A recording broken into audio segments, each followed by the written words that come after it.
Hello friends, I hope सब अच्छे होंगे और अपने एग्ज़ाम्स की तैयारी में जुटे हुए होंगे। आपको स्क्रीन में एक फ़ोटो दिख रही है, क्या आप बता सकते हैं कि ये किसकी फ़ोटो है? ये हैं लॉरेंस कोलबर्ग।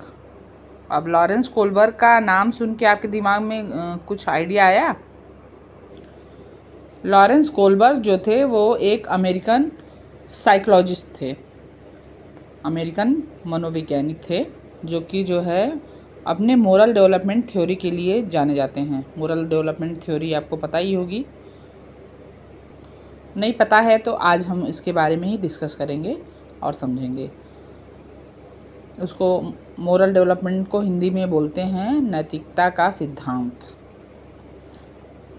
या नैतिक विकास का सिद्धांत। इन्होंने दिया था थ्योरी ऑफ मोरल डेवलपमेंट।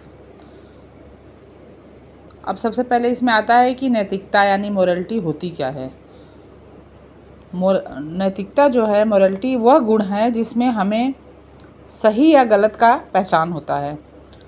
बच्चा जो है अपने सामाजिक परिवेश से ही नैतिकता और अनैतिकता को जानता है। क्या सही है, क्या गलत है, हमें क्या करना चाहिए, क्या नहीं करना चाहिए, ये बच्चे को ज्ञान देना हमारा महत्वपूर्ण दायित्व है। और यही नैतिकता होता है कि मतलब बच्चा जो है वो सही को सही और गलत को गलत कह सके। इसमें दो स्टेजेज हैं। पहले तो जो है मोरलिटी क्या है उसको समझ लेते हैं। मोरलिटी में क्या क्या वो है। मोरलिटी की दो पॉइंट्स हैं, मोरल डायलेमा और मोरल रीजनिंग। मोरल डायलेमा यानी कि नैतिक दुविधा। ये एक कन्फ्यूजन वाली स्टेट है। It is a confusion state in which person is in confusion to decide what is wrong और व्हाट इज़ राइट। मतलब बच्चा जो है वो कन्फ्यूज है, आदमी कन्फ्यूज है कि क्या सही है, क्या गलत है, क्या करना चाहिए, क्या नहीं करना चाहिए। इस चीज़ में वो कन्फ्यूज है। जबकि मोरल रीजनिंग यानी नैतिक तर्कणा है कि उसने कोई डिसीजन ले लिया और अपने डिसीजन को सही सिद्ध करने के लिए वो क्या अपना रीज़न दे रहा है, क्या क्या तर्क दे रहा है, ये आपका मोरल रीजनिंग है। तो आपके ये दो पॉइंट्स हैं। मोरलिटी की थ्योरी जानने से पहले आपको ये दो पॉइंट ज़रूर जानना चाहिए। उसके बाद हम उसकी थ्योरी पे आएंगे, कोलबर्ग की थ्योरी पे आएंगे। कोलबर्ग जी बहुत अच्छे मनोवैज्ञानिक थे और उन्होंने काफ़ी अच्छा वो किया था। तो उन्होंने अपनी एक थ्योरी दी और उसको जो है उन्होंने 3 लेवल में बांटा।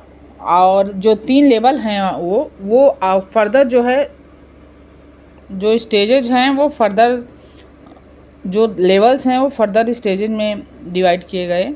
हर स्टेज को हर लेवल को 2-2 स्टेज में बांटा गया। तो 3 लेवल जो है 6 स्टेजेज में हो गए। पहला जो लेवल है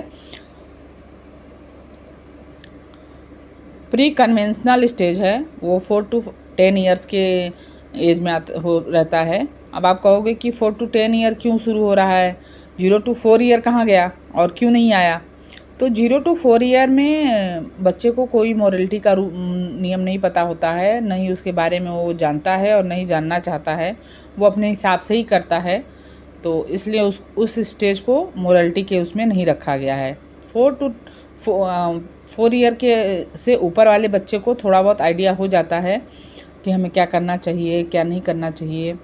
और कुछ तो सामाजिक वो रहता है कि मतलब अगर मम्मी ने ऐसा बोला है तो करना चाहिए, पापा ने ऐसा कहा है, तो इस आधार पे जो है वो कुछ कर सकता है। इसलिए उसको 4 to 10 ईयर से ही लिया जाता है। इसमें है कि चाइल्ड जो है वो रॉन्ग और राइट इस स्टेज में नहीं जानता है, वो समाज से ही निर्धारित करता है। उसके आसपास जो लोग हैं और जो सराउंडिंग है वो जो उसको बता रहे हैं कि बेटा ये सही है, क्या गलत है, उसी आधार पे वो डिसाइड करता है और वही मानता है। इस पे 2 स्टेजेज हैं, फर्दर 2 स्टेजेज हैं। एक आपका पनिशमेंट स्टेज है कि बच्चा जो है वो पनिशमेंट से डरता है। अगर आपने बोल दिया कि तुम ये करोगे तो ये थप्पड़ खाओगे, तो बच्चा उस थप्पड़ के डर से वो काम नहीं करेगा। तो पनिशमेंट से बचने के लिए वो करेगा। या फिर दूसरा है कि वो रिवार्ड या एडमिरेशन पाने के लिए करेगा। अब आप बच्चे को बोलोगे कि जो है तुम ये काम कर दोगे तो तुम्हें एक चॉकलेट मिल जाएगी, तो बच्चा खुश हो जाएगा, हाँ वाह हमें चॉकलेट मिलेगी, वो अपना कर लेगा। फिर अगर आप जो है उसको प्रशंसा कर दीजिए कि हाँ तुमने आज बहुत अच्छा काम किया, तो वो उसको फिर दोबारा उस काम को और अच्छे से करेगा दोबारा और बार बार करना चाहेगा। तो 4 to 10 ईयर में जो है आपको बच्चे से अगर मोरलिटी करवानी है, नैतिकता का वो सिद्धांत जो भी अप्लाई करना है, तो इसी दोनों बेसिस पे ही करता है। नेक्स्ट आएगा कन्वेंशनल स्टेज, यानी कि रूढ़िगत नैतिकता का स्तर। ये 10 to 13 ईयर्स होता है। इसमें गुड बॉय पहला स्टेज है, good boy good girl stage, या फिर और दूसरा है law and order orientation. Good boy good girl stage ये है कि अगर आपने उसको तारीफ़ कर दी कि वाओ वेरी गुड बेटा आपने बहुत अच्छा किया, तो वो अपनी अच्छी इमेज बनाने के लिए वो अच्छे काम ही करेगा। इवन क्लास में भी वो अपनी अच्छी इमेज बनाएगा, लोगों से अच्छे से वो करेगा। तो इसलिए जो है अपनी अच्छी इमेज बनाने के लिए जो भी वो फॉलो करेगा रूल्स, नैतिकता के नियम, वो सिर्फ इसीलिए करेगा। तो ये फर्स्ट स्टेज ये आ गया। दूसरा है कि लॉ एंड ऑर्डर ओरिएंटेशन। आपके नियम वगैरह जो है, जैसे कि आपको बता दिया गया कि जो है अगर रेड लाइट जल रही है तो जो है गाड़ी को स्टॉप होना चाहिए, तो वरना एक्सीडेंट वगैरह हो जाता है, तो वो कहेगा हाँ ठीक है और लॉ फॉलो करना चाहिए। और वो अपने लोगों को भी यही बोलेगा कि मतलब ये रूल गलत है, तो आपको भी जो है अगर रेड लाइट जल रही है तो गाड़ी रोक देनी चाहिए। ये आपका हो गया law and order orientation. Next है पोस्ट कन्वेंशनल स्टेज, उत्तर रूढ़िगत नैतिकता। ये 13 ईयर के ऊपर वाला बच्चा करता है, जो कि अपना खुद का डिसीजन ले सकता है।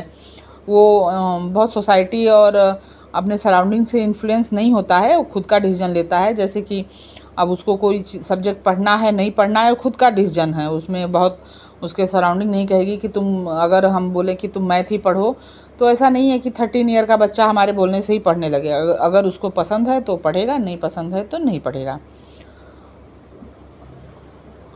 इसमें 2 स्टेजेज हैं। पहला है सोशल कॉन्ट्रैक्ट ओरिएंटेशन, सामाजिक अनुबंध उन्मुखता, और दूसरा है यूनिवर्सल इथिकल प्रिंसिपल्स ओरिएंटेशन, यानी सार्वभौमिक नैतिक सिद्धांत उन्मुखता। सोशल कॉन्ट्रैक्ट ओरिएंटेशन यानी सामाजिक अनुबंध उन्मुखता, मतलब कि मान लीजिए कोई सोशल रूल बना हुआ है, उसको फॉलो करना है, लेकिन अगर वो देख रहा है कि वहाँ पे जो है ये पॉसिबिलिटी है कि मान लीजिए जैसे कि वहाँ पे रेड लाइट है और किसी का एक्सीडेंट हो गया है, और अगर हम रेड लाइट के लिए रुके रहे तो उस पर्सन की जान भी जा सकती है। तो वो अपना खुद का डिसीजन ले लेगा कि नहीं हमें इनकी जान बचाना ज़्यादा ज़रूरी है, रूल्स तो तोड़े भी जा सकते हैं, कोई बात नहीं। तो अपना वो खुद का डिसीजन बच्चा ले लेगा। यूनिवर्सल इथिकल प्रिंसिपल्स में क्या है कि वो जो सामाजिक एक यूनिवर्सल वो है, जैसे कि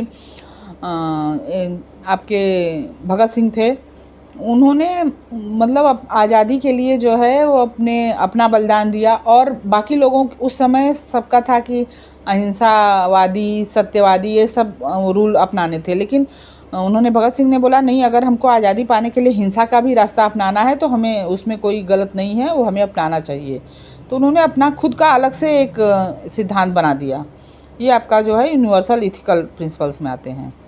तो आई होप आपको आज का वीडियो पसंद आया होगा और आपको समझ में भी आया होगा टॉपिक। अगर समझ में आया हो, अच्छा लगा हो, तो आप लाइक, शेयर और सब्सक्राइब ज़रूर करिए, और ताकि हम और भी इससे रिलेटेड टॉपिक्स लेके आते रहें। और इसके बाद हम मिलते हैं नेक्स्ट वीडियो में। तब तक के लिए थैंक यू।